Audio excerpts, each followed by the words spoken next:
We are going to talk about linear regression in this video, and we're going to talk about in the series of videos basically three types of linear regression: Gaussian linear regression, Bayesian linear regression, and regression using Gaussian processes.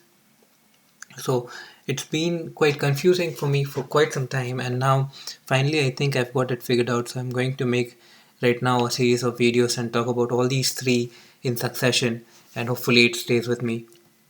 Okay, so first we'll start with Gaussian linear regression. And I must say first up that all these notes that I've made have been made by watching these videos from this YouTube channel called Mathematical Monk.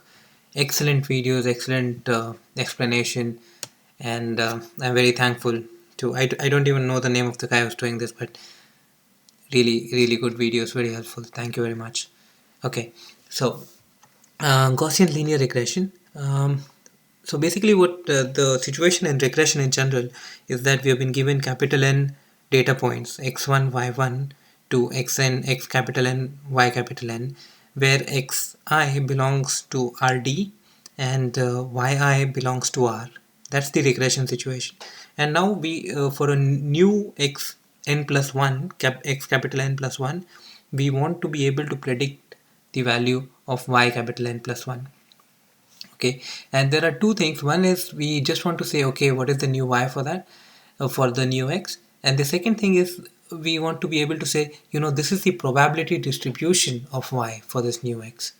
Okay, so that is called the predictive distribution. So you're not just saying just one value, but you're saying, okay, it can be okay, this value with 50% probability, and this value with for 10% probability, and this value with 1% probability. So you're giving this entire distribution for the value of y for a new given x.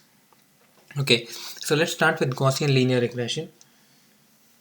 And here what we are going to do is we are going to assume that the likelihood of a certain y given a certain x and a certain w is this normal with mean w transpose x and summation and variance sigma square. So y is a univariate normal with mean w transpose x and variance sigma square. Alternatively, we can also write y as w transpose x plus epsilon, where epsilon is a univariate normal with mean 0 and variance sigma square. So these two are essentially equivalent ways of saying the same thing. Okay, and this is what is called a discriminative model. We are not getting the entire distribution of p of y given y comma x, but just the so that would be called the generative model. But here we are going to get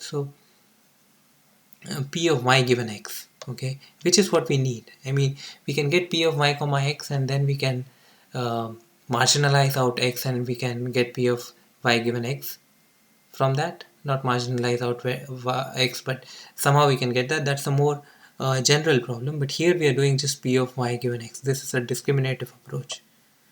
Okay, so now let's just derive it once more and explicitly say what choices were made to get that model for p of y given x. So first we said we'll use a discriminative model, so we'll use p of y given x.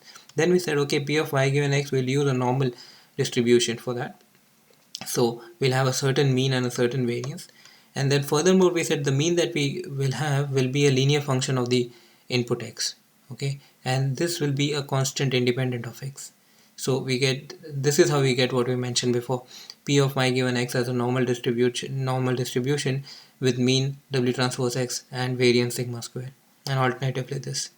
And now we want to find out w and possibly sigma square to find to describe this model. And the way we do this is, I mean, one of the ways that we can do this is using, I'm not going to go into this. One of the ways that we can do this is using maximum likelihood estimation to estimate w from the data that we have. So we said that the theta that we want is the one that maximizes the likelihood of the data given that theta. And we will assume all these data samples to be IID distributed, so independent and identically distributed, and therefore the likelihood of the entire data becomes the product of the likelihood of the individual data points. And now we have assumed P of yi given xi and w to be a normal distribution with mean w transpose xi and variance sigma square.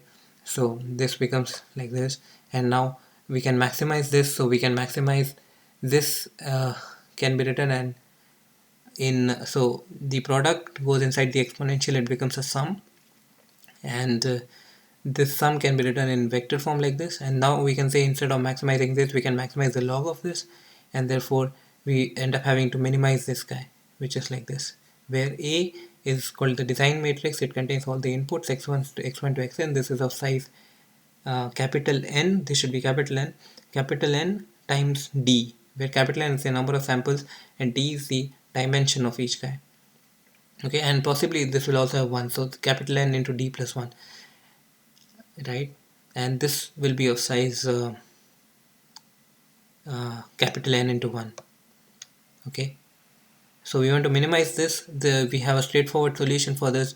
We take its derivative, put it equal to 0, we get WMLE as A transpose A inverse A transpose Y. And then whenever we have a new x, we just say y new is equal to WMLE transpose x new, and that is, so we get a value of y for a new x. So that is Gaussian linear regression.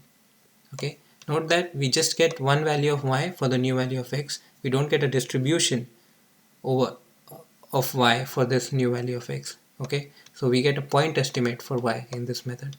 So we will stop here, and in the next one we will talk about Bayesian linear regression.